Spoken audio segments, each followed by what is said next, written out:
pledge allegiance to the flag of the United States of America and to the republic for which it stands, one nation, under God, indivisible, with liberty and justice for all.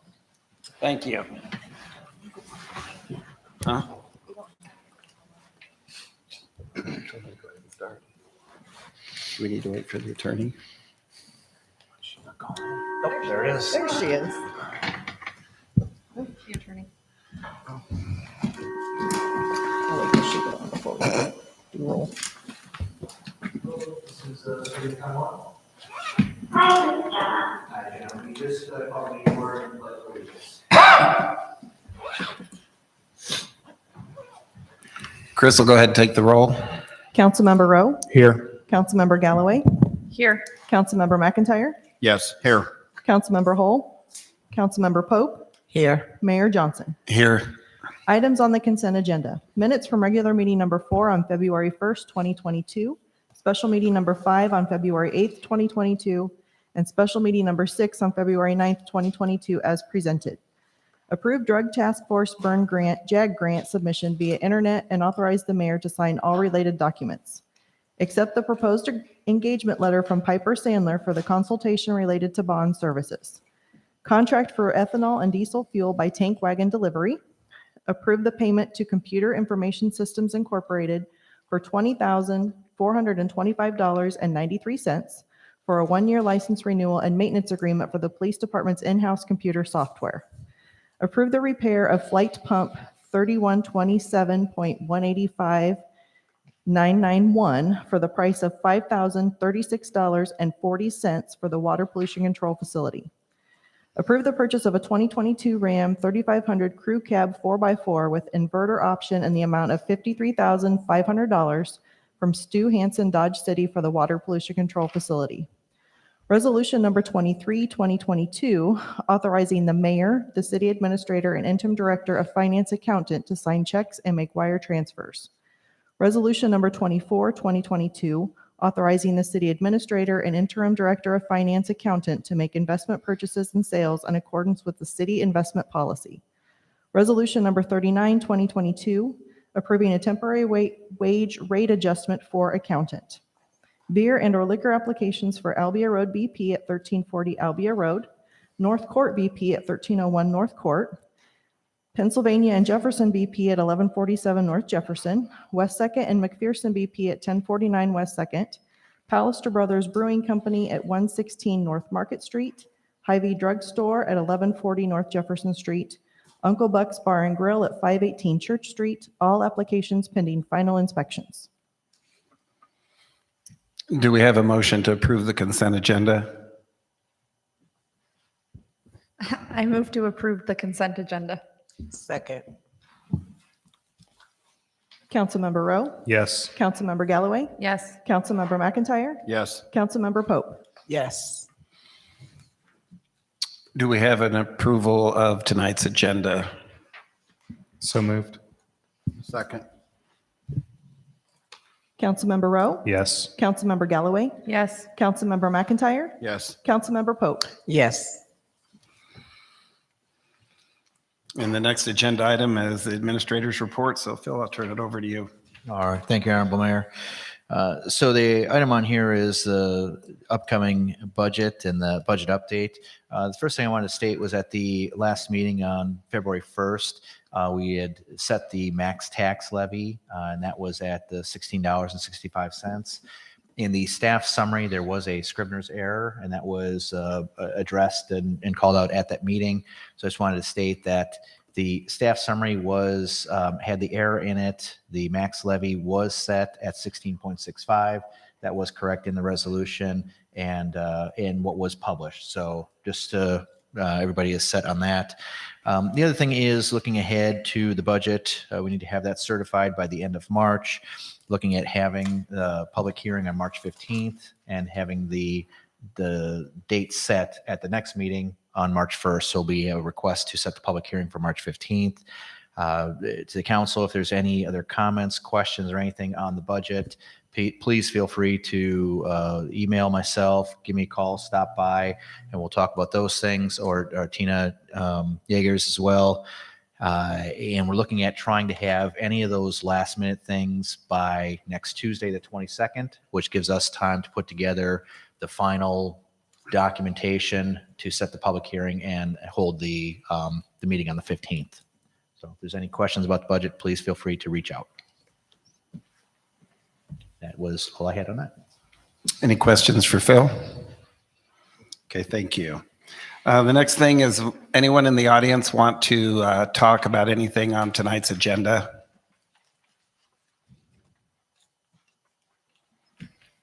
Okay.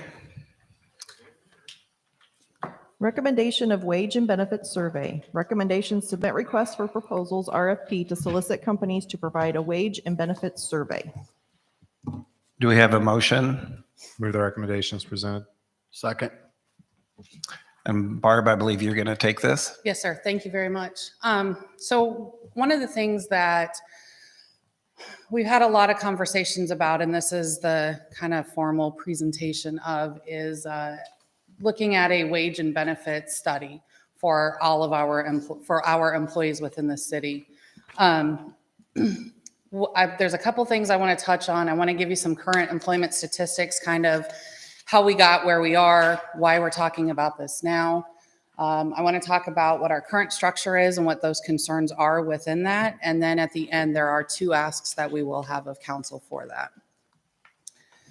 So the first thing is, why now? Why do we need to look at a wage and benefit study now? I've come on board about 9 months ago, and one of the primary duties of HR is employment, retention, and recruitment.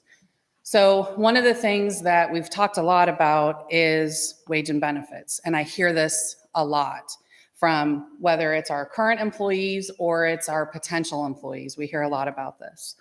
So looking at some of our current statistics, this tells us the number of years of service that we have by department within the city. As we can see, we've got a lot of departments that have a lot of experience. Now, the thing also to take in consideration with this is that some of these departments have a lot more employees than others. So not just looking at the total numbers, but we want to look at that by employee. So this is our average tenure by employee by department.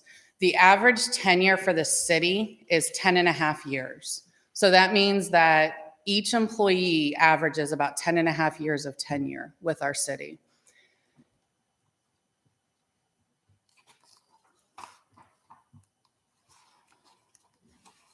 So this chart here kind of shows us some of our current employee statistics. And this kind of, as we were looking at the number of years that our employees have, it leads us to look at, we have a large number. That's very high as compared to a national average. So when we start drilling that down, we look at that, and we've got a lot of employees that are going to be retiring in the next few years. So as of the end of January, we had 171 full-time and 13 part-time employees. Of those employees, about 12.5% of those employees are going to retire in 2 years. In 5 years, approximately 25% of those employees are going to retire. So there's going to be a huge turnover within our employment ranks.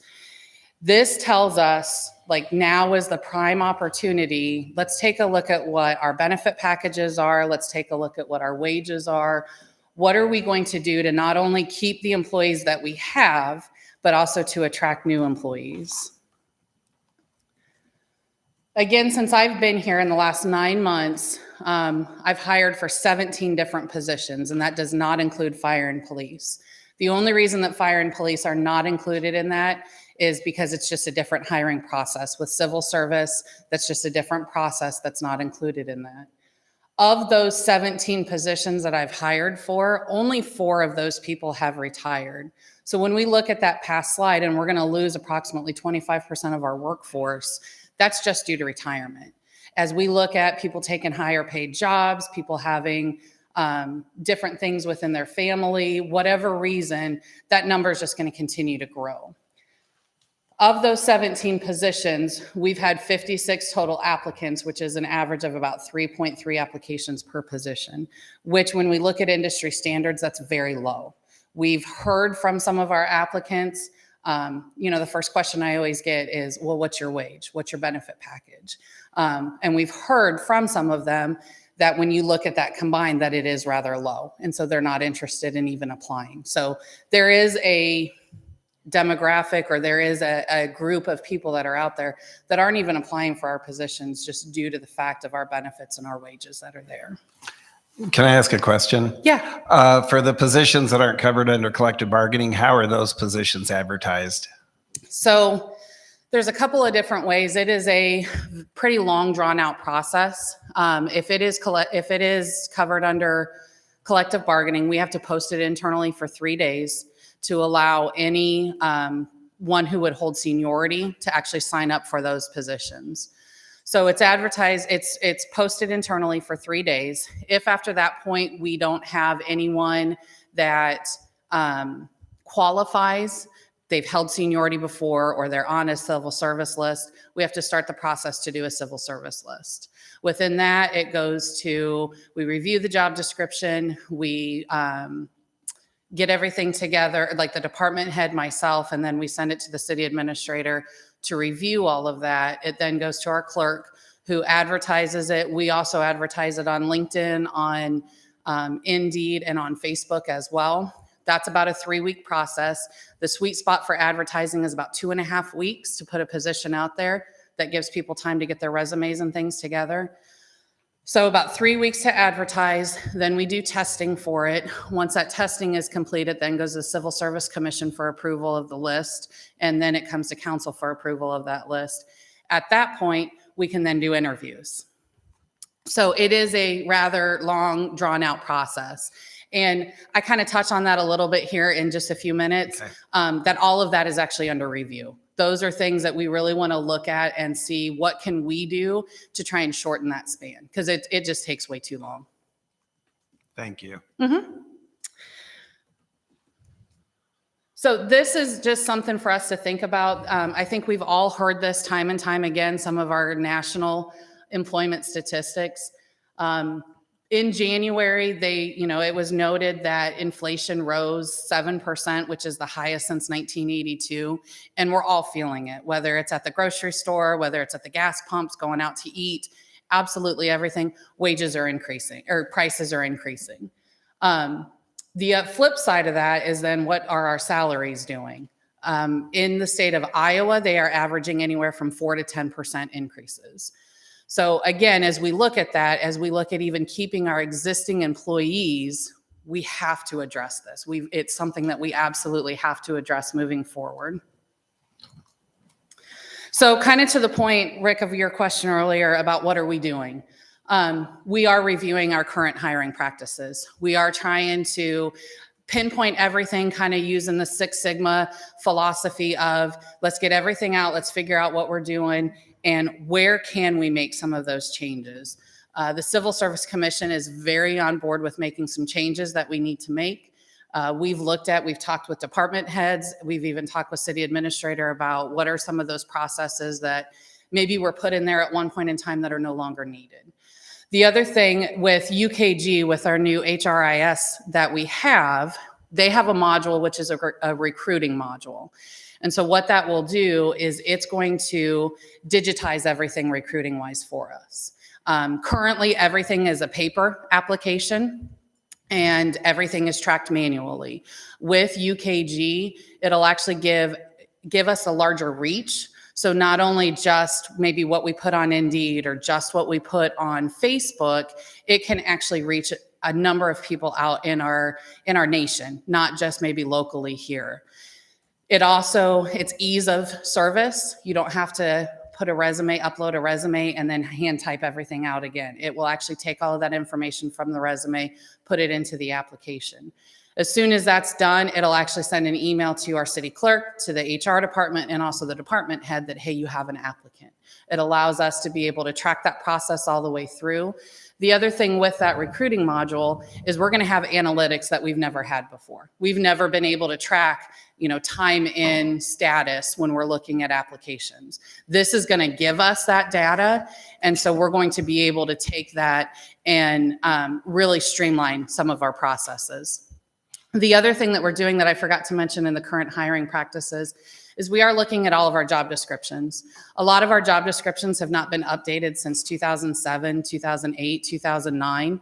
And so what we're doing is we're taking that opportunity to really match that job description to what our people are actually doing and what the expectations are. It is a lengthy process because it is the department head, HR getting together, maybe talking with even our supervisors and our frontline managers about what are your expectations. So that is something that we are reviewing. But again, it is a fairly lengthy process.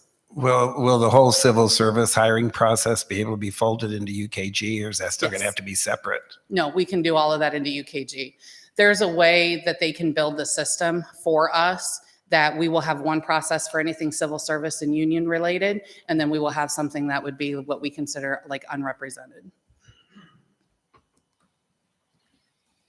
So our current structure, and we do have some concerns within our current structure. So the current model that we have was actually created in 1989.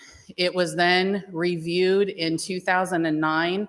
And that review in 2009 was really a review of just a handful of positions. And the intent behind reviewing those positions was just to look at salary. There was no other consideration given to benefits or classification or anything to that effect, job description. It was really just looking at what that salary is.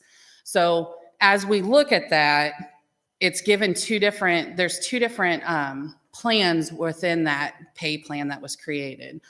All of our supervisors or unrepresented that are not department heads follow this 6-step process that's outlined on this slide.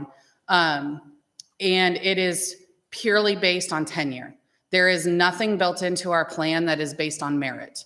So if we have an outstanding employee or somebody that maybe performs very well, goes above and beyond, with our current plan, we really don't have a way to reward that employee or to incentivize them to do more. It is all based upon, if you've been in position for a year, you automatically move to that next step.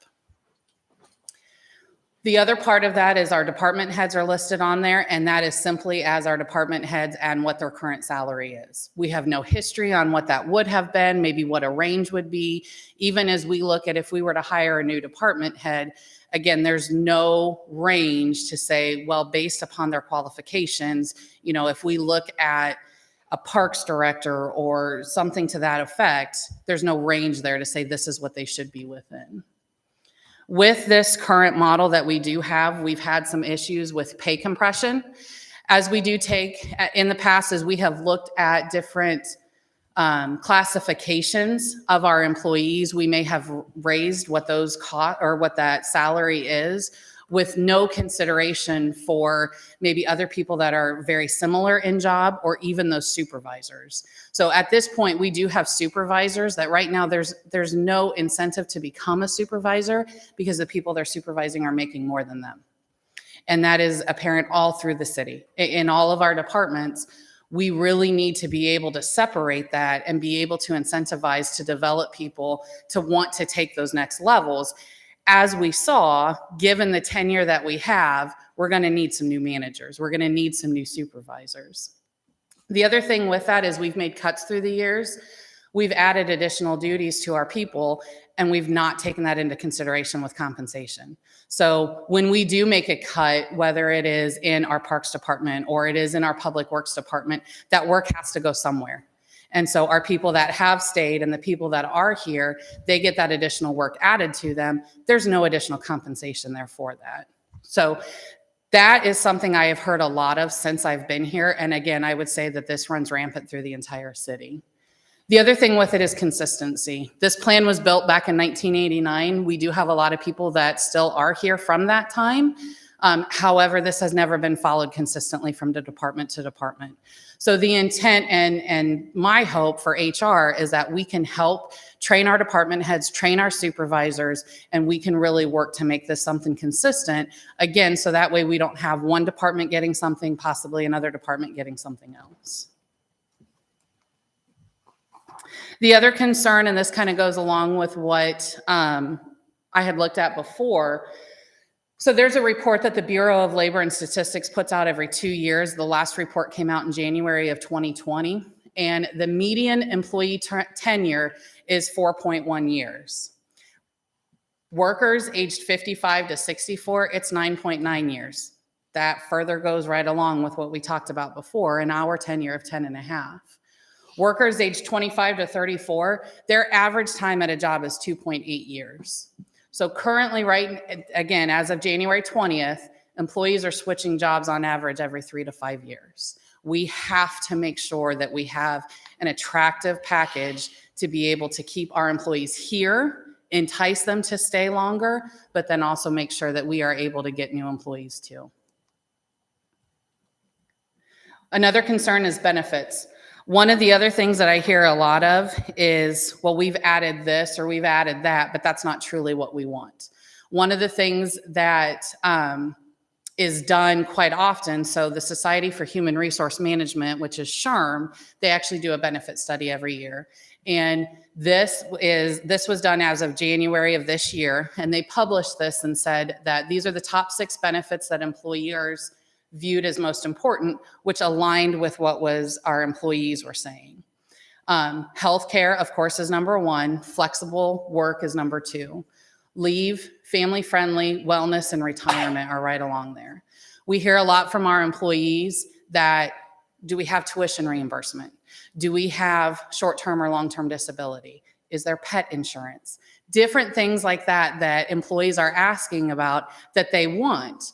We can't tell the employees, I can't tell somebody what they value. We have to hear from our employees and let them tell us what they want for benefits and how that's going to change our benefit package.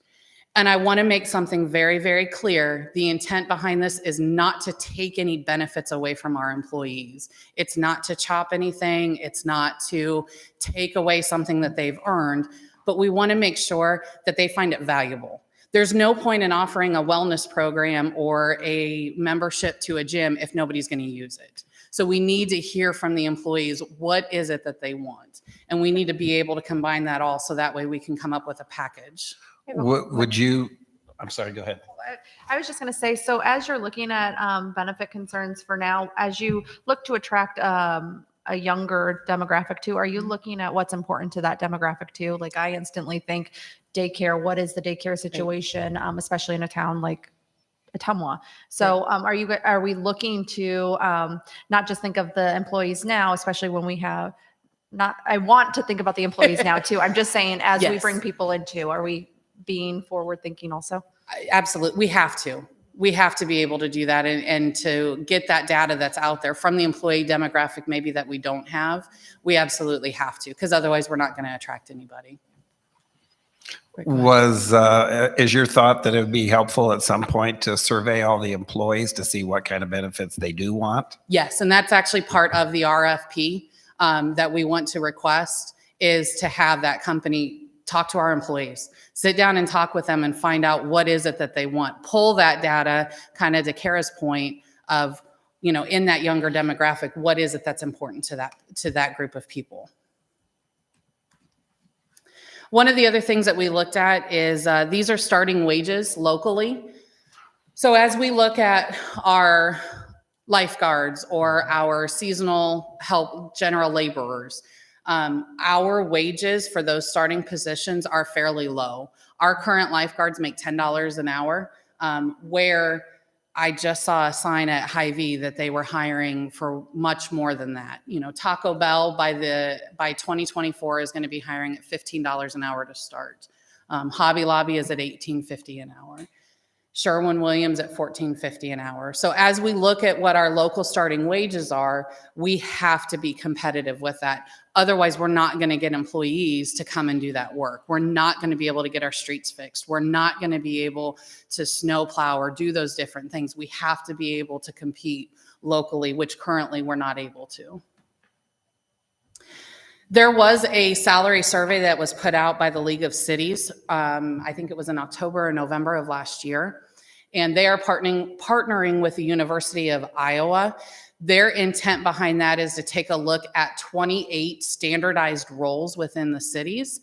As we all know, nothing is standard anymore. And so even as we've gone through and looked at some of these, Our city clerk here is not our city clerk in Bettendorf or the city clerk in Iowa City or the city clerk in some of our smaller towns.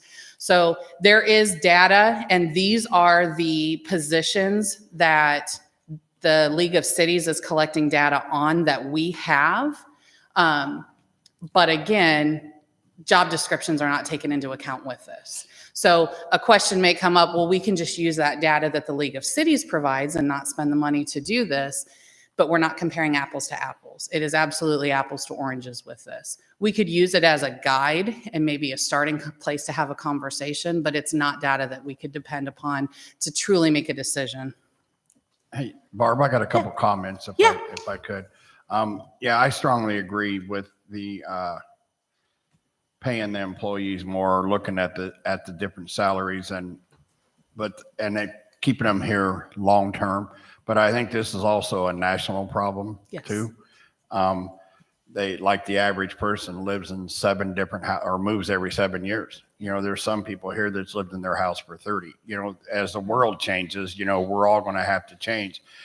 But when you said about the pay to where they can't get a pay raise, or, you know, if they do good, I know when I was a mailman, we knew going in that, okay, year and a half, then you get a little bit of a pay raise. And then after about the 5th year at the post office, a lot of people don't know that. We never got a pay raise again. I mean, we'd get a cost of living or a COLA, but we knew that going in. And I don't remember looking back at any of the mail carriers, you know, complained about that because they knew. But as far as the different statistics and everything else, people will have to realize that when we go to make these a little more fair or balanced, I guess would be a better compared to other cities, is somewhere else is going to get cut. I mean, that's just the way it works, you know, or unless we can create more money. But I just wanted to share that before you go any further. Yeah. So that brings me to 2 asks of council. The first one is that we are going to ask for council to approve an RFP for a wage and benefit survey. And you have a copy of that wage and benefit survey. It was placed in your box earlier today. The intent would be to put that out as of Monday and solicit quotes for companies to provide us this service. Included in that are quite a few different things. We do ask the job analysis. So, Mayor, to your point about sitting and talking with our employees, looking at what is it that you actually do? Is it comparable to that job description? Taking that information and making recommendations on classifications and salaries for current positions, but also for possibly future positions.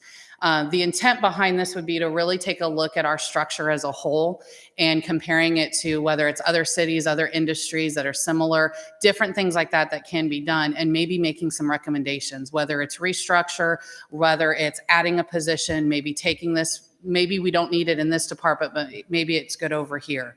That would be kind of some of that intent. Again, the intent is not to get rid of jobs, but it's really just to make sure that we're functioning as proper as we can and make sure that we're paying our employees the correct amount as well.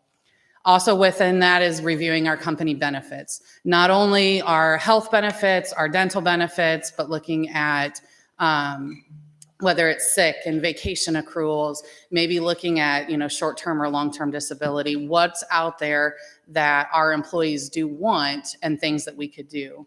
And then the last part of that is the recommendation of adopting that plan. If things come back as we possibly think that they could, we know we're not going to be able to make this change within a year. We know it's probably not something that we're going to be able to make in 2 years. We have to find additional revenue sources. We have to be able to sustain it. And so the intent would be from this company, how would we go about that? Would we do it, you know, a little bit at a time, which we've seen from other communities? Would there be other revenue sources that could be identified? Are there different ways that we can do that? And so the intent would be for that company that we choose to complete that RFP to provide us with some recommendations of that. The second ask of council, and this would not be something that would be an immediate decision, but something to start thinking about, is we need to decide upon a strategy for our entire city, a compensation strategy. There's about 4 different ways that we can go with this. We can match the market by paying comparable wages. So if this company goes out and they say, okay, this is your average, this is what your average city administrator makes, we're going to match that market and we're going to pay average. we can lead the market. They go out, they find that average. We can say, we're going to take that average and we're going to add 5% to it. We're going to add 10% to it. We can also lag the market, where again, we take that average and we're going to go a little bit underneath that. And the bottom one, which is actually the most common of it, is to use a combination of those options. So ideally, with our situation as it is, we may need to lag the market for the first year or two. However, knowing that within 5 years, we may lead the market by 5%, whatever that would be. But that's something just to kind of get your minds thinking, and something that us as a city, we've got to be able to decide what is that compensation strategy. So that way we can utilize it across all departments. It's not just Public Works is going to decide to lead the market where Parks is going to lag it. It may be that way for now, maybe for a year, maybe a two, depending upon what we need. But we have to have a very clear strategy moving forward so we don't get into the consistency issues that we currently have. That's all that I've got. What questions do you have for me? In the RFP, it talks about a timeline for when the company is going to get selected. I didn't see a timeline on when they have to actually get it completed and back, whoever gets, approved to do it. We put in there that the intent would be for 90 days. I'm trying to remember the section. It is under specifications and number 7C, that the intention is to have this completed within 90 days of council approval of bid unless information provided otherwise. Thank you.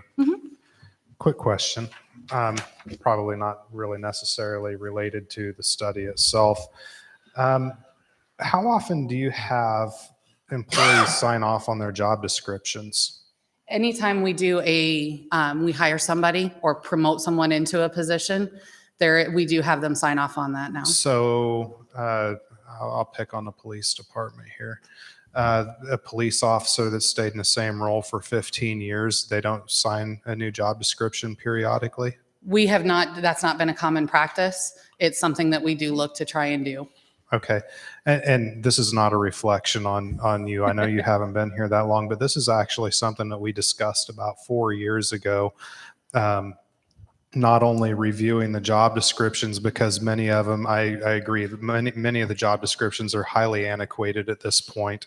Many of the job descriptions don't even make mention of computers that are being used. So it was a discussion point years ago that we start the process of reviewing and renewing the job descriptions, and at the same time having periodic sign-offs with the employees that would force the updating if necessary for the job description. So I guess I'm a little bit disappointed that we haven't gotten to that point yet, and we're having to do everything all at once, because I find it very difficult to believe that we'd be able to have any sort of accurate representation of what the pay should be on a job description that doesn't even acknowledge the use of computers when they're using a computer the predominant part of the day. So I think that that's going to make this a little bit tougher. Yeah.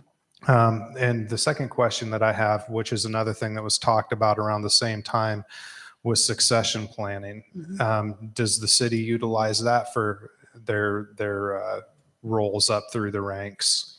Currently, there is nothing in place.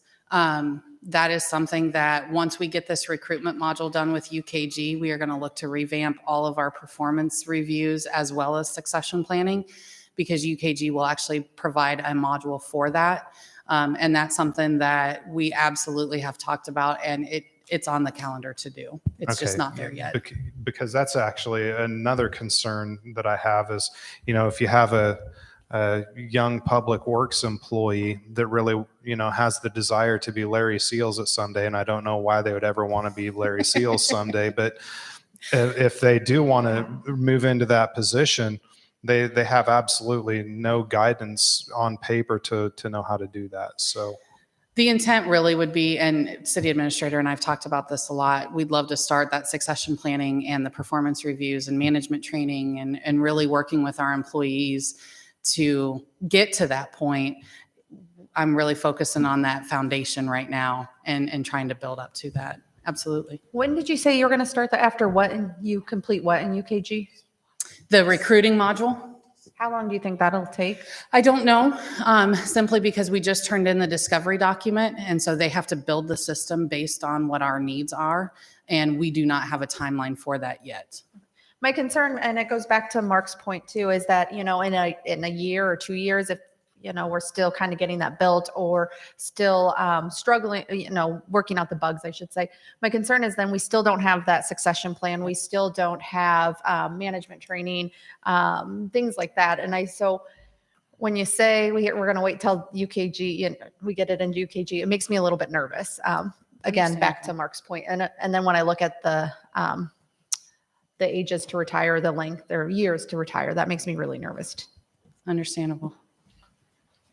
And just real quick to the point it was mentioned earlier in the presentation, one of the aspects of the RFP is giving employees an incentive to want to move into one of those supervisory roles. If the compensation isn't there, there's no desire to necessarily take on more responsibility if the compensation isn't going to be adequate to now take on more roles, especially if you're getting paid less than the people you're supervising based on overtime or other things. So, But how do you know that the pay is comparable, or the employee if they don't know what they're going to be doing?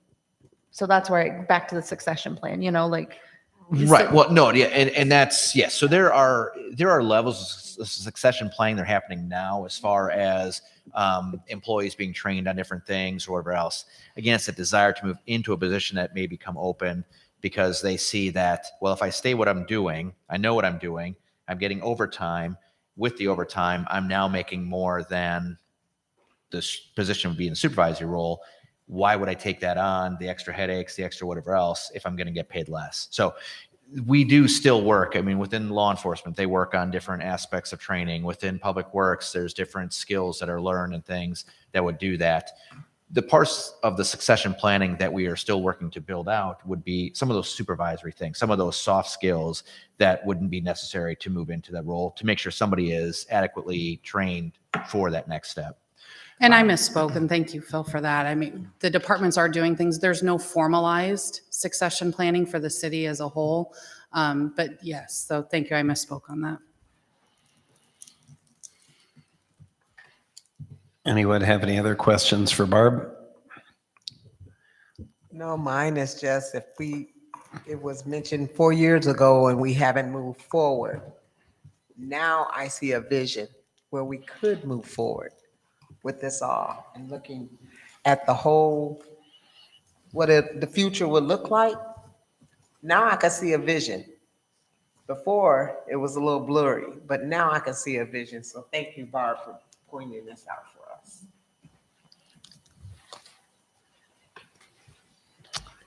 If there's no other questions, then Chris will take the roll.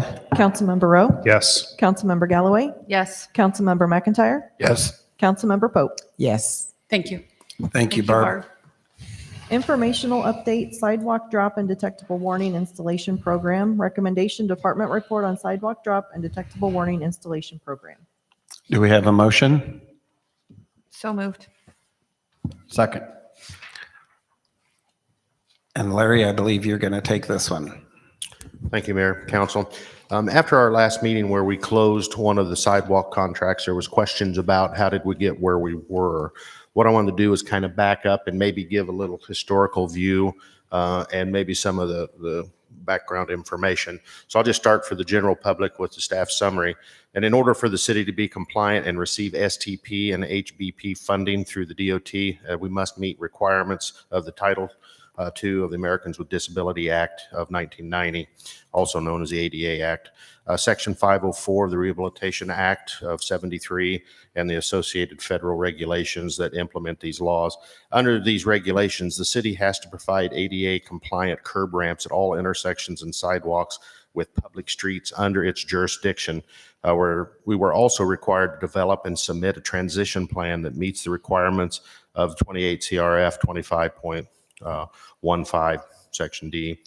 including the provisions for the installation of the curb ramps. That actually is a lot bigger. This is just focusing on the ADA compliant ramp. That also covers public access buildings and some other stuff that has other programs going on in the background. The original requirement was presented at the work session on April 9th, 2012. The city of Ottumwa indicated they'd like to complete the sidewalk work in a 10-year plan, which is estimated to cost around, at that time, 1.28 million, with about 150 budgeted each year. We looked at that time, we laid out what would it cost, what would the interest be for different years, 5, 10, 15, 20. At that time, we kind of settled that we would target 10 years. Our approach is to continue installing ramps as part of any street reconstruction project and a separate annual ADA installation program in areas where streets are in reasonable state of service. We take care in planning, and that's probably the hardest part of this, to avoid installation in areas where we have plans to separate work as part of the 25-year IDNR compliance schedule. One of the things I wanted to kind of backtrack and distinguish is on the screen, you can see kind of a pink area, or at each intersection. That's the areas that are part of what the city's responsibility is. So we have to pay for that area, and it's basically the apparent intersection of the property lines of the residential areas. So then the areas depicted in the yellow is what's the responsibility for the residential property owners to maintain, either through the condition of the walk or snow removal and other general areas. How those get installed varies depending on how the development actually was installed originally. So there's been different programs approached over the years. One of the things that was asked is what was the total number? When we started this, and I did a handout that has just the spreadsheet that shows, when we started, we had 924 ramps that had nothing. We had 1,103 that had the smooth ramp. That's the other interesting part. As these ADA standards developed, they continued to change over time, where they added the truncated domes at a later date. So under the current 2012 inventory, there was 339 that had the truncated and 1,103 that had the smooth. So that gave us a total of roughly 2,366 ramps within the city of Ottumwa. You can see that each year what we were able to put in. And again, we coordinated that with city projects, and we have that broke out how many during just normal construction projects we installed, and then how many if utilities were to take them out. And sometimes there's handicaps that's removed that was already compliant. They still have to be put in. So we're tracking that over time. And then how many public works has installed, again, with their projects. So then if you fast forward, you can see the total numbers and where we're at. If you look kind of at the bottom, we're setting somewhere around 265 left to do. Can you bring up the map that shows the overall city? We have several maps, but it's kind of hard to see the entire city. What's the other one? Is there one more? Well, we have a big area on the north side. I don't know if that map loaded, that does not either have sidewalks or we're going to separate. And that was the plan we used in the very beginning stages. We're not going to do any sidewalk drops within those areas, knowing we have to take them out. So that's up through Birch area, all the way up to Penn, and then into the Eisenhower School District area. Those will be the last ones to be done. And again, we want to make sure that we don't do them, rip them right back out. It's pretty hard to explain to citizens if you put a ramp in and 3 years later, you have to take them back out. So that one spreadsheet that I did, that's kind of where we're at total. Is there any questions? I mean, there's a lot more to this program. The private side has a whole program on its own. So if I understand this right, this is just an informational update that you're giving the council. They don't need to vote on anything, No, correct? just informational. At that last meeting, there was a question on how many ramps were left to be installed. Where did we start? This is the spreadsheet we use on an annual basis to track progress. And again, we have to be pretty flexible based on where we're going to be with our street work. And if we have, and we're looking out 5 years, we're not going to put a ramp in there until we get to that area to avoid that expense.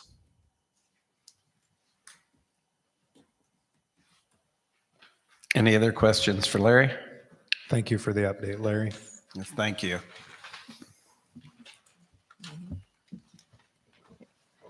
Consideration of possible personnel action related to the finance director. Recommendation, consideration of possible personnel action related to the finance director. Do we have a motion? Move the recommendation as presented. Do we have a second? Second. And Phil, I believe you're going to cover this one. Yes, Your Honorable Mayor.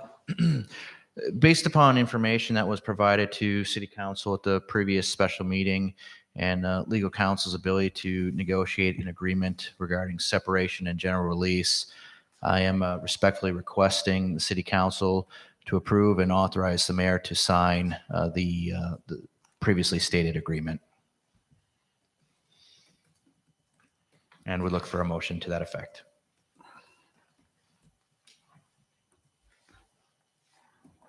Do we have a motion? Okay. Well, okay, well. He asked for another motion, but okay. You're right, we already did it. So the motion or amended a motion to adopt the agreement.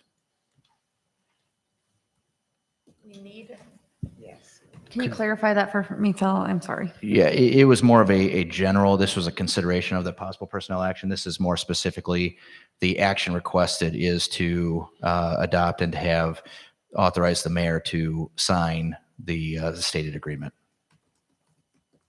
Agreement as a, can you explain what they're? Yeah, so it was an agreement requesting the resignation of employment and general release. That was negotiated between the city's legal counsel and the finance director.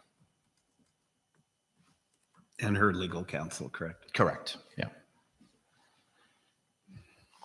So we just need a motion to move to amend the agreement or to accept But it? to adopt that agreement and authorize the mayor to sign on behalf of the city. Sign I the make the agreement or motion. Sign what? Yes, sign the agreement. The agreement. Yes, correct. Correct. Okay, I'd like to speak if I could for a moment. When I decided to run for city council, I told people that I was going to be as honest as I could possibly be. I told the citizens that I'm not always going to make the right decision, but I'm always going to try my best to make the right decision. And with this situation here, most people don't know the whole thing. I really don't know the whole thing. But there's a piece of paper that said that the city council and the mayor was all in agreement on this situation. And I'm letting the citizens know, because I work for you guys, that I did not agree on that. But on paper, it's going to say that I did. So I'm just letting the citizens know that. Thank you. Any other questions for Phil? So I just like to clarify that it's my understanding, well, not my understanding. When I read it, it says that the line that Councilperson McIntyre is speaking about said the city. It didn't identify council people or the mayor specifically in that line. There was a line that said the city council / mayor is in agreement with the superintendent to terminate this particular person.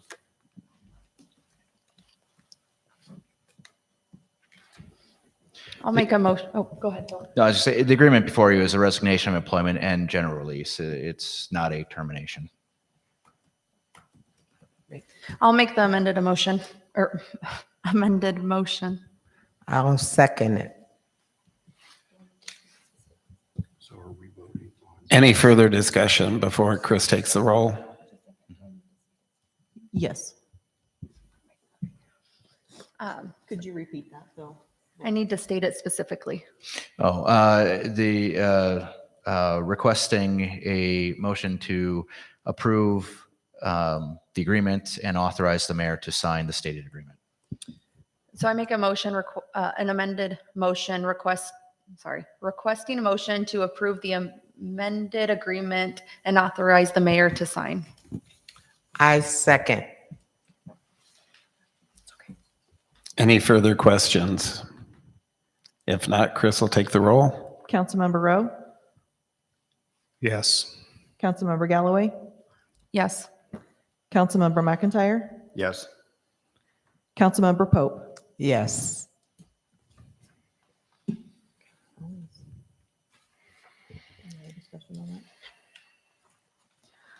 This is the time, place, and date set for a public hearing approving the plan, specifications, form of contract, and estimated cost for the Apron 2022 improvements project at the Ottumwa Regional Airport. I will open the public hearing, and I believe, JD, you're going to take this one. Yes. Thank you, Mayor and Council. The apron projects at the airport started back in 2018 with this particular section we're working on. This will be the last section on the north side of our big hangar out there. It's a smaller piece. We ended up with estimated cost of $265,000, which we had a $225,250 grant from the state of Iowa DOT. The airport fund will take care of the balance of that that's not covered. We know we're going to exceed, it's not going to take that much money to fix this section of it. So we are going to fix some other places where we have heaving and some other concrete work that was done about 20 years ago.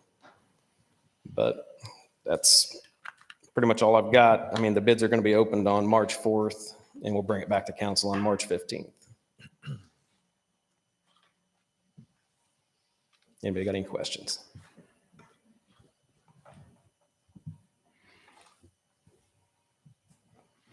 I make a motion to close the public hearing. I second. Councilmember Rowe, Yes. Councilmember Galloway, Yes. Councilmember McIntyre, Yes. Councilmember Pope. Yes.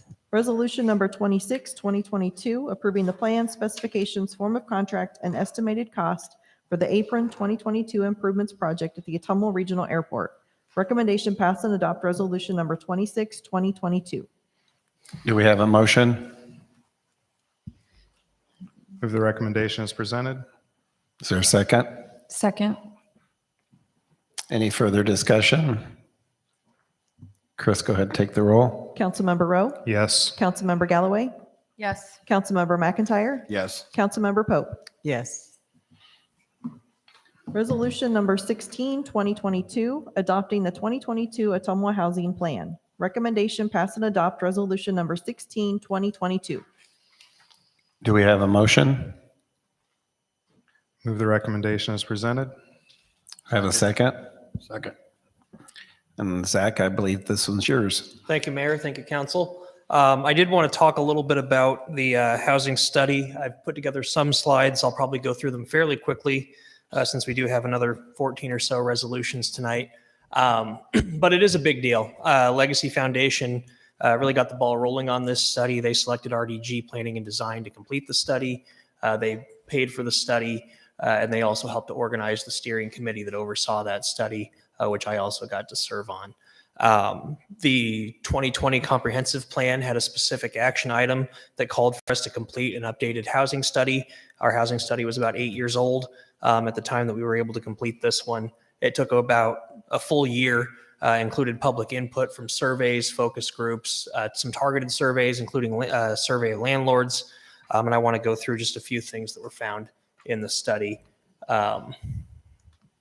The first is that survey. We had 480 responses. A couple notes about the demographics. It was actually pretty close to proportion for age, but we did overrepresent homeowners, and the study participants also skewed wealthier than the community at large. So when we look at the findings, we do have to kind of adjust our understandings related to that.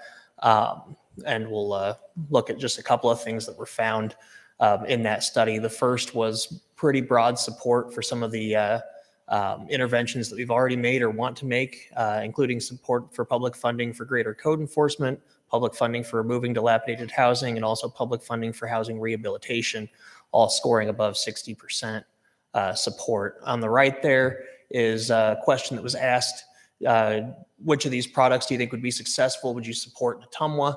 And I thought it was interesting that we did see 80% of respondents say that they would see room for apartments in the market. So I know that we have some location-specific pushback to apartment projects sometimes, but in general, folks see that there's a need for that type of product.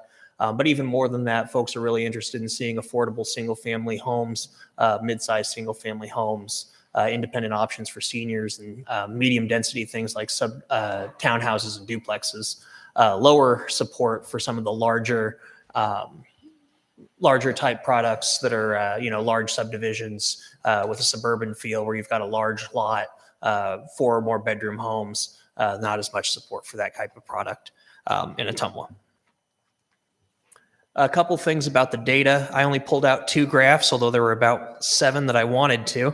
The first one here is our residential building permit data over 10 years.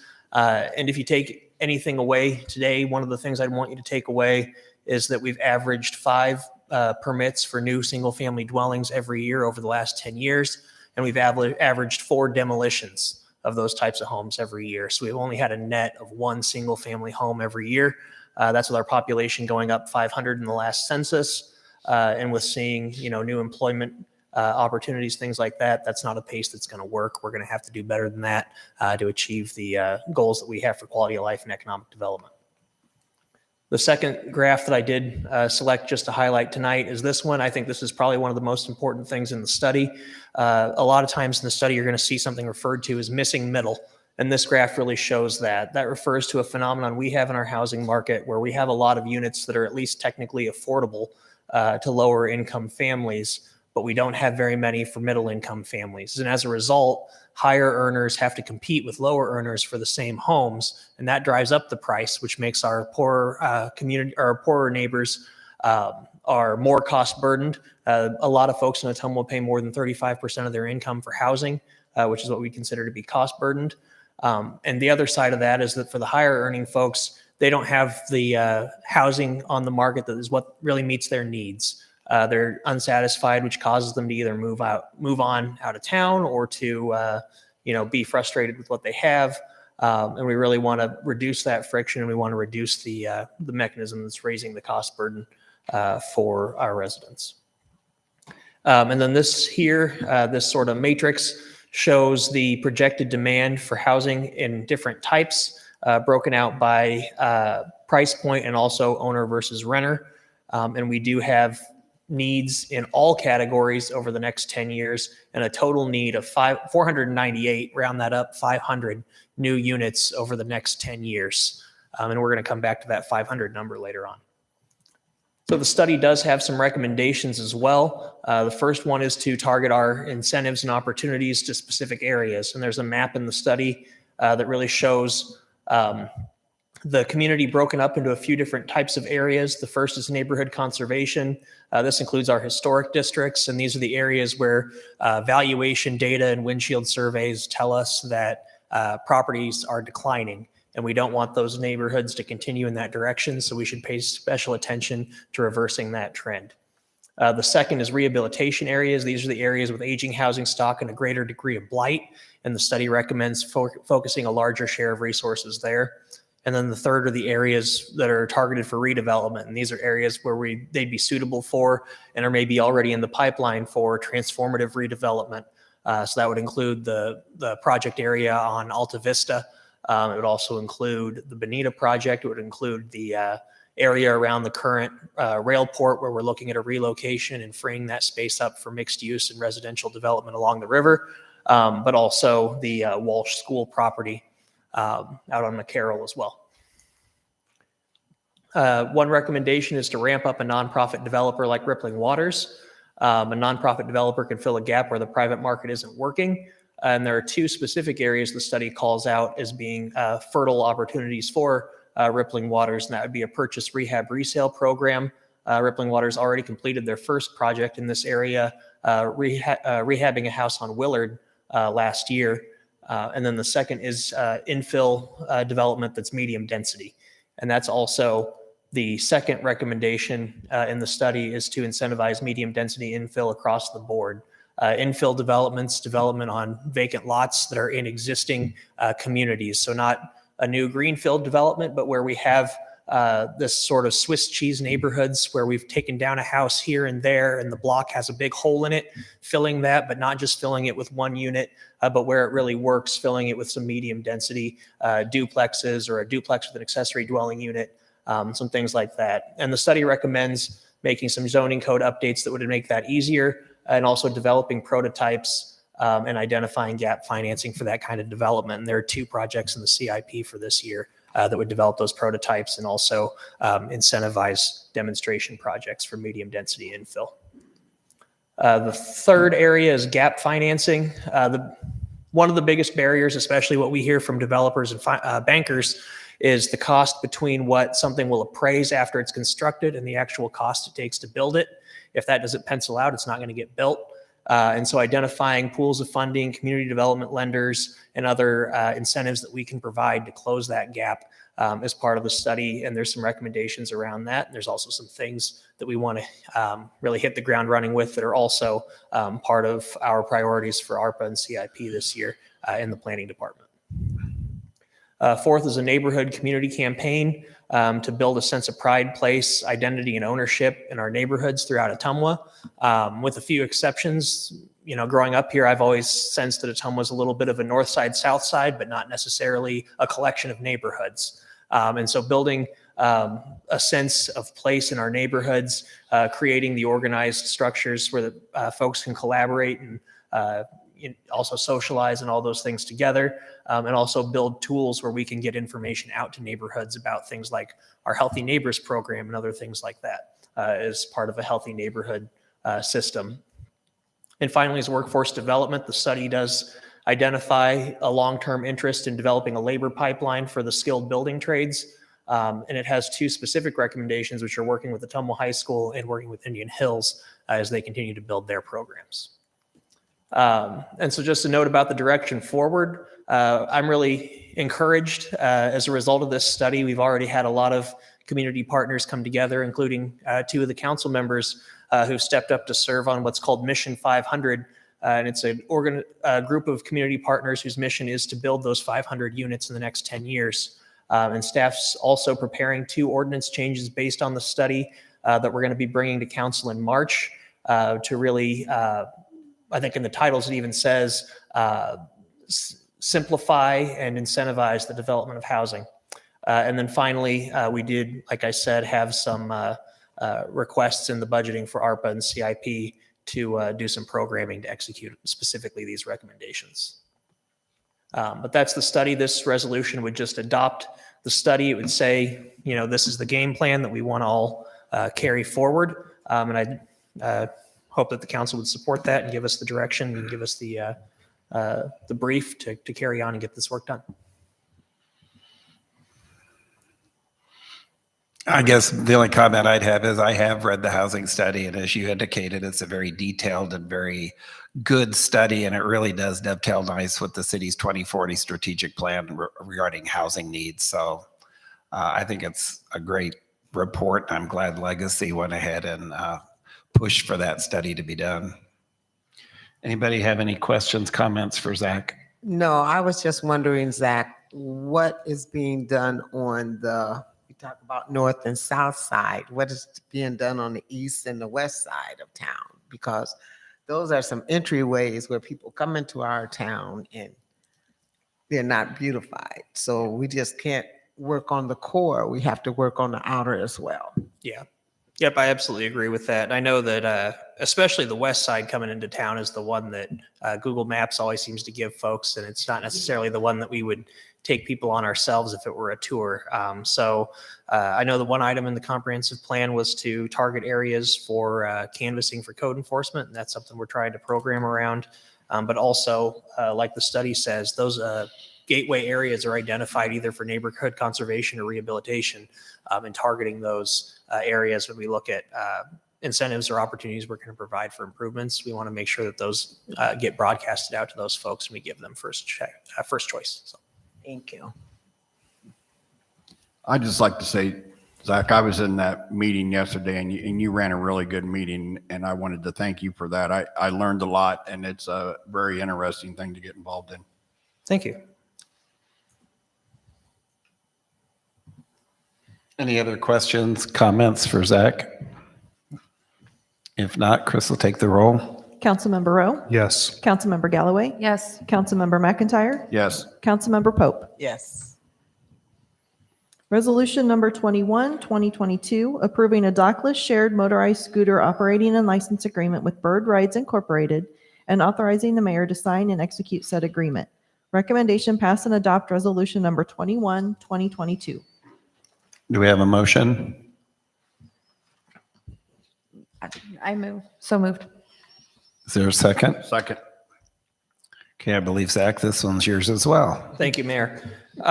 In June of 21, the city entered into an agreement with Bird to allow them to use the public right-of-way to park e-scooters. That agreement was for 1 year, and we discussed this at the last council meeting. They did ask us to come back earlier than June with an opportunity to renew that, just because the e-scooter business is seasonal, and they want to make sure that they're able to only mobilize if we're going to be available in the spring and into the summer.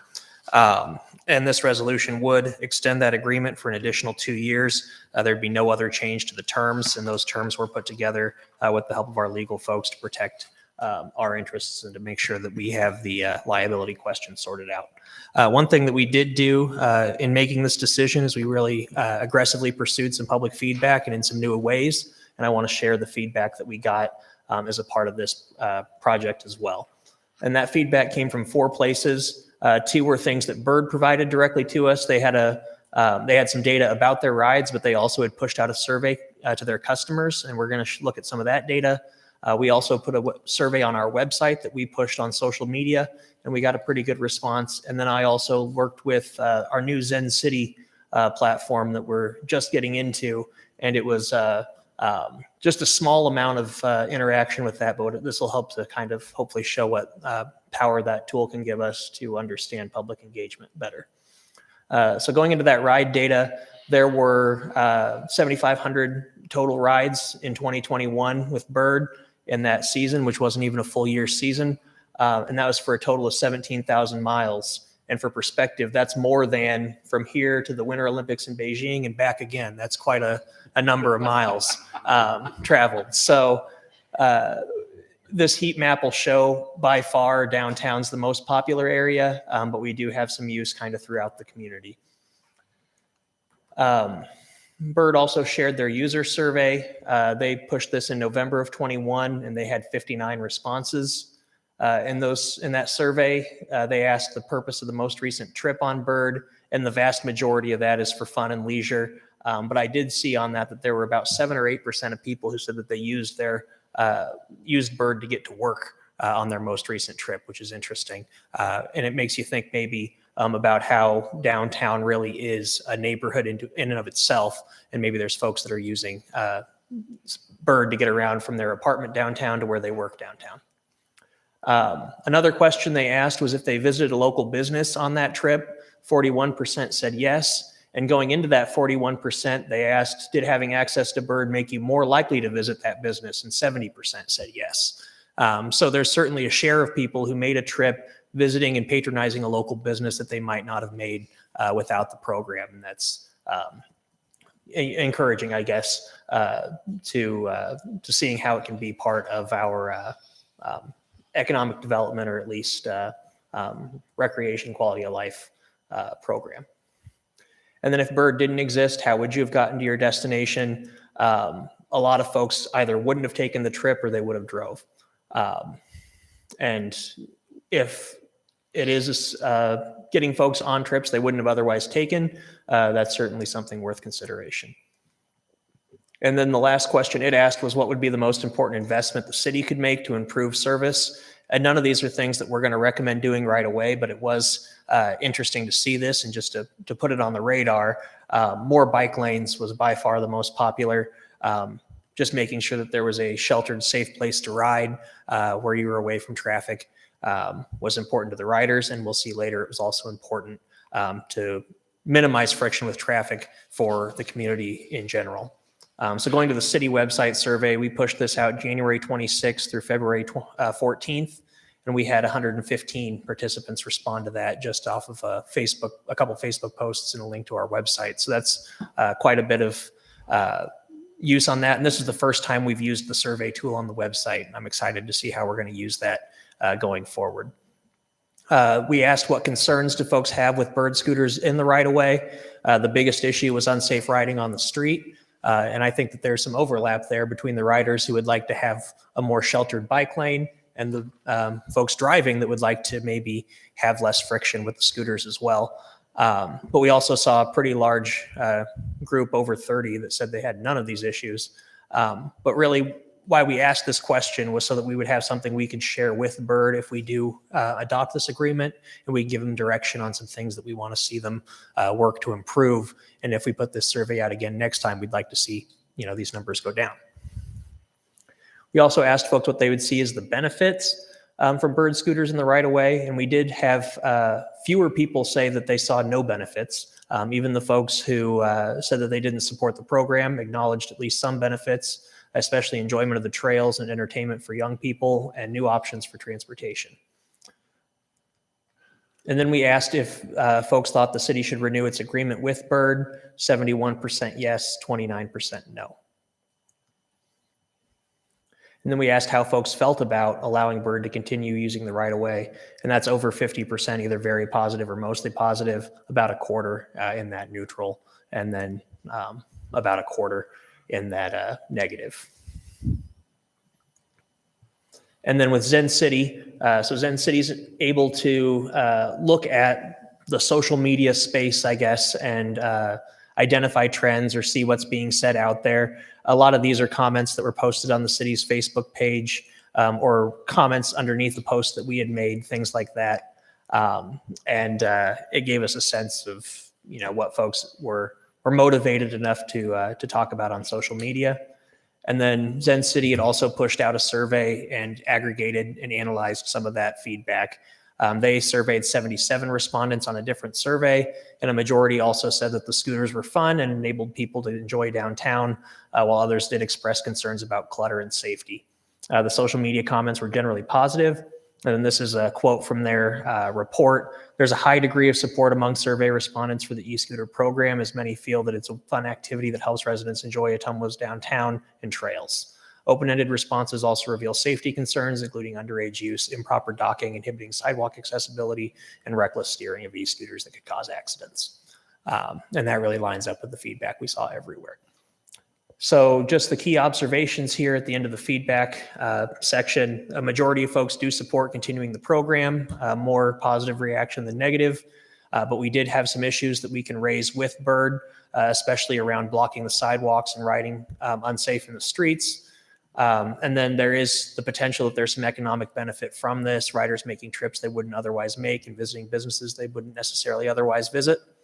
And then the last thing that I took from this was that we've got a lot of great ways to capture public feedback now, new tools on the website with Zen City, and I think we'll be sharing more of these as we do other projects in the future. If this is a 2-year agreement, how do they determine if they need to add additional scooters? They'd probably have to approach us for an amendment at that point. Right now, at the 100 that they're talking about, that's what they would say is right size for the market. It worked for them last year. I think they'd have to see a pretty big year before they'd want to do that. Also, would they consider putting parking docks where those, because one stayed in my son's front yard for a minute. So yeah, if they had some parking docks, that would make it easier as well. Yeah, designating particular places to park was another one of the things that they had said, and that's something we could look at as it becomes more a part of our infrastructure downtown, whether there's some place that we'd want to designate a place to park. And then, of course, one thing I would always encourage folks is if there's a scooter somewhere and you don't want it to be there, call us, use their number. They've got a phone number and an email to call them for support, and those get picked up right away. If we don't know it's there, it might be there longer, but every time we've called something in because we've known it's there and it's an issue, it's gotten fixed the same day. So just to encourage folks to do that when they do see issues. Has there been any concerns expressed by them regarding any kind of vandalism or anything with any of these scooters? I haven't heard anything about vandalism to their scooters. We did have an incident at Bridgeview Center that we talked about before where we ended up geofencing Bridgeview Center out of where you can use a scooter because folks had decided to try to use them inside. But we're quick to react to things like that and haven't had anything else like that, I guess. In the geofencing works, for anyone that doesn't know, that we can essentially lock out where the scooters will work or not work. So it gets past that and they'll stop running.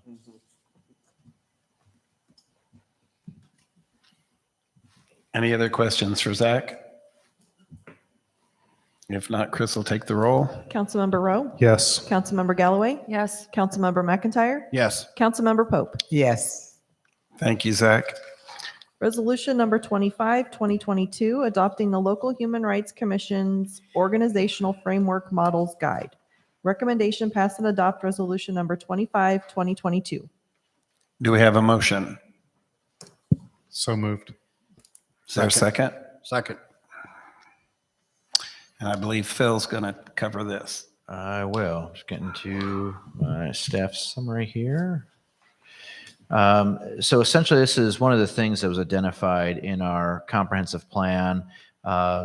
It's one of the 4 principles that we had with celebrating diversity, but also it was something that had kind of been talked about as we were developing and producing that plan. Former Mayor Lazio and I had sought some input from individuals and various groups, and Zach Simonson also had participated in that in finalizing our comprehensive plan. And what really came from that was a request or a desire to reinstitute what was the Civil Rights Commission, is what the city used to have. Leading into that, last summer, we had Monica Stone, who is the Deputy Director of the Human Rights Commission, was present to facilitate and lead a work session to kind of identify the best path forward for the city with that. And then from that meeting, she kind of took away and worked with her counterpart on the civil rights side for the state to develop this model that you have attached to this framework for reestablishing, or for communities that haven't had anything previously, for establishing in the first place an opportunity to have a human rights commission. This is something, I guess I would say this is a starting point. And one of the things that came from the work session was a desire to start somewhere and then be able to grow or expand it from that point for the city as the commission meets and gets some founding and more interest is there within the city to really develop that and most likely turn into a combination or into an outright civil rights commission as the needs and desire grows. This, just for the council's perspective, this is a starting point, and to grow from there as desired. I guess, if there's any questions, I can try to address those, but I think the framework was there to say we need to establish an idea of what it is that we want this commission to do, identify the people in the frame, and then they will work on that framework from there as identified in this guide. So that charter would be that first thing we'd look to do.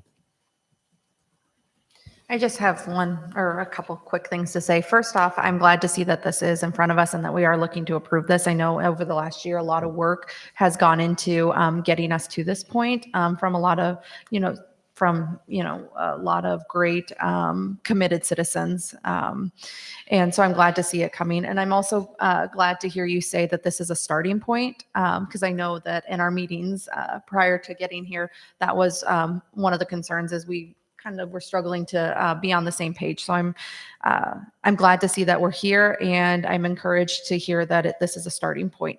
So my one question for you is, hopefully today we all adopt this, and if it is adopted, when would we start to build that commission with members?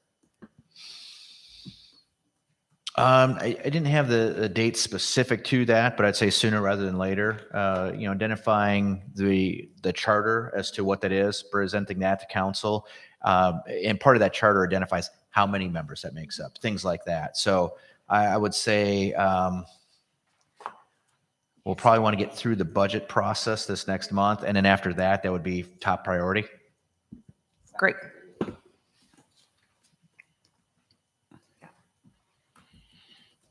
Any other questions or comments for Phil? If not, Chris will take the roll. Councilmember Rowe? Yes. Councilmember Galloway? Yes. Councilmember McIntyre? Yes. Councilmember Pope? Yes. Resolution number 27, 2022, fixing date for a public hearing on an application to the Iowa Economic Development Authority for a community development block grant from the COVID-19 program. Recommendation pass and adopt resolution number 27, 2022. Do we have a motion? So moved. Second. Okay. Zach, I believe this next two are yours. All right, thank you. And no slides. They're going to go faster. The Iowa Economic Development Authority is providing a special round of CDBG funding as a result of some federal COVID funding. And with Area 15 regional planning, staff's identified a project that would provide assistance to the food service program that's operated by Star Workforce and Blessings Soup Kitchen, which provides meals to persons experiencing homelessness. Since the pandemic, the number of daily meals served at Blessings has more than doubled from 100 to 150 a day to 250 to 300 meals a day. And this is while operating on residential grade appliances. So if funding, the $100,000 CDBG grant would provide 2 commercial stoves, 2 commercial refrigerators, 2 commercial freezers, 3 double convection ovens, 1 stainless steel compartment sink, 1 commercial pasta cooker, 1 industrial washer dryer, and 75,000 takeout containers, which is 1 year's supply for their takeout program. It would support not only the growing needs of this service, but also enable Blessings to serve more nutritious food and have a wider variety of meals. The grant wouldn't require a local match, but it would be a CDBG project that we would be the agent to administer. Any questions or comments for Zach? Just one real quick question, and this might be my ignorance of not knowing the layout of that building, but with all of that new equipment, is that going to be able to physically fit inside that building, or will they have to do some sort of expansion? Sherry's drawn it out, and I've seen the drawing, so it looks like it does fit, at least on a floor plan layout design. So, Okay, thank you. yep. And I should clarify, this resolution would just set a public hearing for our next meeting where we'd submit the grant. Any other questions, comments? If not, Chris will take the roll. Councilmember Rowe? Yes. Councilmember Galloway? Yes. Councilmember McIntyre? Yes. Councilmember Pope? Yes. Resolution number 28, 2022, approving and authorizing execution of a First Amendment to the development agreement by and between the City of Ottumwa and Cobblestone Hotel Development, LLC. Recommendation pass and adopt resolution number 28, 2022. Is there a motion? So moved. Second. Zach, this one's yours too. Thank you, Mayor. The original development agreement with Cobblestone to build a hotel at Bridgeview Center contained a closing date for that property of November 15th, 2021. The environmental review that's a normal part of the closing process has taken longer than expected, which is kind of the way of things in general right now. But to provide time for that process to finish and also to make sure that we don't have to do another amendment, we worked with the banker and we settled on an amended closing date on or before May 1st of 2022. And this resolution would amend the agreement to reach that new closing date. There isn't really any delay or any lack of will to complete the project. It's just been a matter of USDA requires a certain level of review before they'll authorize the loan. And that review required getting a contractor together and getting the review done. So.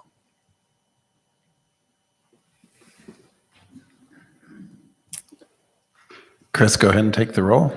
Councilmember Rowe? Yes. Councilmember Galloway? Yes. Councilmember McIntyre? Yes. Councilmember Pope? Yes. Resolution number 29, 2022, set March 1st, 2022 at 5:30 PM as the date for a public hearing on the proposed authorization of a loan agreement and the issuance of not to exceed 3.3 million general obligation capital loan notes, ECP1, to evidence the obligations of the city thereunder. Recommendation pass and adopt resolution number 29, 2022. Is there a recommendation? Motion? Second. Okay, Who was the first? I didn't have my microphone. I apologize. Okay, and Phil's going to cover this plus the other 7. All right. So, as the mayor mentioned, these next 8, or this one and the remaining next 7, are all tied together due to limitations within the bonding requirements of $700,000 for general corporate purpose notes. They are all segregated and need to be voted on individually. What you are being asked to do tonight on this and the other 7 is just to set the public hearing. This is not affirming your approval or request for doing the actual bonding. This is setting the public hearing. So this 3.3 million is for essential corporate purposes, and all of these things were shared during that budget work session as far as requests for capital improvements, things that would be equipment. We just heard about the Bridgeview Center Hotel. It's expanded parking. So there's projects and equipment for all of these that are all tied together. And when we have the public hearing, we'll definitely identify what each of those is for, so you know what you are voting on for each of those. But like I said, this is related to that list that you had, everything from building maintenance to police vehicles to the CAD program, Bridgeview Center parking, etc.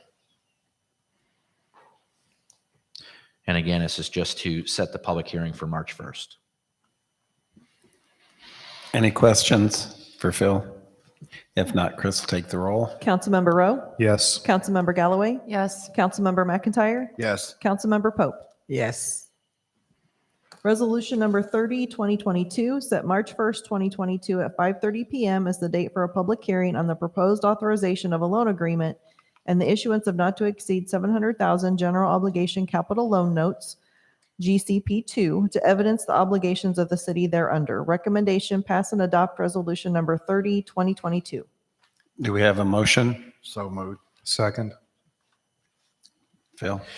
Again, and I guess if you want me to speak on issues, same as before, we apologize. We did ask if we could group all these together. We do have to vote on each of them separately. So that is why you have each of them separate. So Chris, take the roll. Councilmember Rowe? Yes. Councilmember Galloway? Yes. Councilmember McIntyre? Yes. Councilmember Pope? Yes.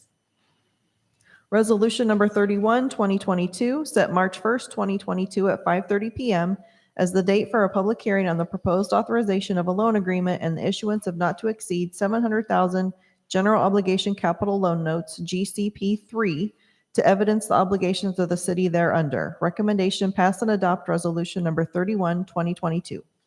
Do we have a motion? So moved. Second. Do you have anything you want to add? Same as the last two. Okay, I'll quit asking you that for the next Okay. ones. Okay, Chris, take the roll. Councilmember Rowe? Yes. Councilmember Galloway? Yes. Councilmember McIntyre? Yes. Councilmember Pope? Yes. Resolution number 32, 2022, set March 1st, 2022 at 5:30 PM as the date for a public hearing on the proposed authorization of a loan agreement and the issuance of not to exceed 700,000 general obligation capital loan notes, GCP4, to evidence the obligations of the city thereunder. Recommendation, pass and adopt resolution number 32, 2022. Do we have a motion? So moved. Second. Chris, take the roll. Councilmember Rowe? Yes. Councilmember Galloway? Yes. Councilmember McIntyre? Yes. Councilmember Pope? Yes. Resolution number 33, 2022, set March 1st, 2022 at 5:30 PM as the date for a public hearing on the proposed authorization of a loan agreement and the issuance of not to exceed 700,000 general obligation capital loan notes, GCP5, to evidence the obligations of the city thereunder. Recommendation, pass and adopt resolution number 33, 2022. Is there a motion? So moved. Second? Chris, take the roll. Councilmember Rowe? Yes. Councilmember Galloway? Yes. Councilmember McIntyre? Yes. Councilmember Pope? Yes. Resolution number 34, 2022, set March 1st, 2022 at 5:30 PM as the date for a public hearing on the proposed authorization of a loan agreement and the issuance of not to exceed 700,000 general obligation capital loan notes, GCP6, to evidence the obligations of the city thereunder. Recommendation, pass and adopt resolution number 34, 2022. So moved. Second. Take the roll. Councilmember Rowe? Yes. Councilmember Galloway? Yes. Councilmember McIntyre? Yes. Councilmember Pope? Yes. Resolution number 35, 2022, set March 1st, 2022 at 5:30 PM as the date for a public hearing on the proposed authorization of a loan agreement and the issuance of not to exceed $700,000 general obligation capital loan notes, GCP 7, to evidence the obligations of the city thereunder. Recommendation, pass and adopt resolution number 35, 2022. Can I ask a question real quick? Just to break the monotony. No, I'm kidding. We're on a roll here. I think I understand why we're doing these individually, but for the citizens that may not know, am I correct in saying the reason we have to do these individually because you can't borrow over $700,000 without going to the citizens for a vote? That would be one reason, right? Correct. Yes. So, and the other part is there is some difference. So the first one that you had, that ECP, the essential corporate purposes, is different than the general corporate purposes. And the last one, which we'll get to, also has that urban renewal aspect to it as well. Okay, I just wanted Yeah. the citizens to know. Do we have a motion? I think you need a motion, right? So Yeah. moved. Second. Chris will take the roll. Councilmember Rowe? Yes. Councilmember Galloway? Yes. Councilmember McIntyre? Yes. Councilmember Pope? Yes. Resolution number 36, 2022, set March 1st, 2022 at 5:30 PM as the date for a public hearing on the proposed authorization of a loan agreement and the issuance of not to exceed 1.1 million general obligation urban renewal capital loan notes, ECP UR 8, to evidence the obligations of the city thereunder. Recommendation, pass and adopt resolution number 36, 2022. So moved. Second. Chris will take the roll. Councilmember Rowe? Yes. Councilmember Galloway? Yes. Councilmember McIntyre? Yes. Councilmember Pope? Yes. Resolution number 37, 2022, awarding the contract for the Cooper Avenue reconstruction project to Drish Construction Incorporated of Fairfield, Iowa, and the amount of $474,088. Recommendation, pass and adopt resolution number 37, 2022. Do we have a motion? So moved. Is there a second? Second. And I think Larry's going to handle this next too. This project involves full width, full depth reconstruction of Cooper from Main to Second. Bids were received and opened by the city of Ottumwa on February 9th at 2 p.m. 3 bids were received. The low bidder is Drish Construction of Fairfield, Iowa, in the amount of $474,088. The water main has already been installed. One of the reasons we're going to hit this area is because the main has been installed. It has been separated, so it'll include some intake, some storm to complete that separation process.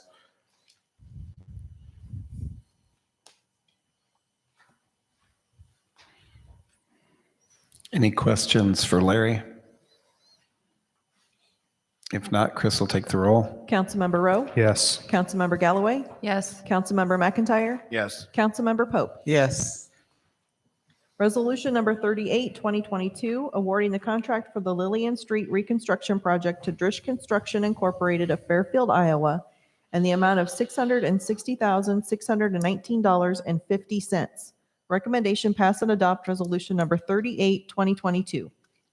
Do we have a motion? So moved. Second. Second. Larry's going to have this one too. Again, this is another full width, full depth PC reconstruction of Lillian Street. It'll be from Mary Street to William Street.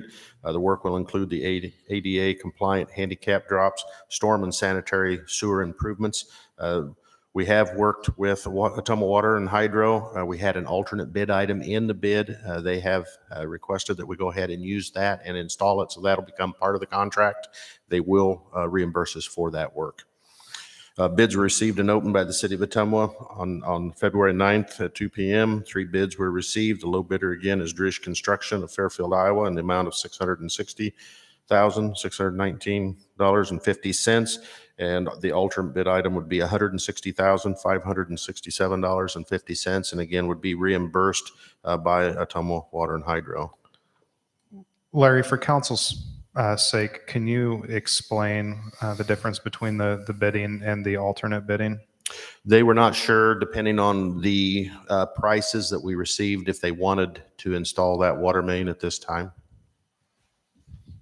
So that alternative bid is for the water main? Right, it was itself? broke out separately, and that way, I mean, you can break it out several different ways. An alternate bid item is one of the ways to do it. That way, it groups all items related to the water main, pipe fittings, fire hydrants, services, stop boxes. That way, that's one way to break it out when you bid. Okay, thank you. Any other questions for Larry? If not, Chris will take the roll. Councilmember Rowe, Yes. Councilmember Galloway, Yes. Councilmember McIntyre, Yes. Councilmember Pope. Yes. Ordinance number 3190, 2022, amending the Code of Ordinances by changing the zoning classification on property located south of Romer Avenue with Meroge Avenue to the west and the city limits to the east from R2, two-family residential, to C1, neighborhood commercial in the city of Ottumwa, Wapello County, Iowa. Recommendation passed the second consideration of ordinance number 3190, 2022. Do we have a motion? So moved. Second? Second. I believe Zach's going to cover this. Thank you, Mayor. Thank you, Council. This is the second reading of a rezoning ordinance. This was considered at a previous meeting. The applicant seeking to rezone the property for the purpose of constructing and operating a tumbling gym that would use Romer Avenue for its entrance. Surrounding property with access to Romer is zoned for commercial use, and having the access from Romer will be harmonious with the other things kind of around. Any questions or comments for Zach? If not, Chris will take the roll. Councilmember Rowe, Yes. Councilmember Galloway, Yes. Councilmember McIntyre, Yes. Councilmember Pope. Yes. Thank you, Zach. This is the time in our council meeting that I would ask if there's anyone in attendance from the public that would like to address any other items that are not on tonight's agenda.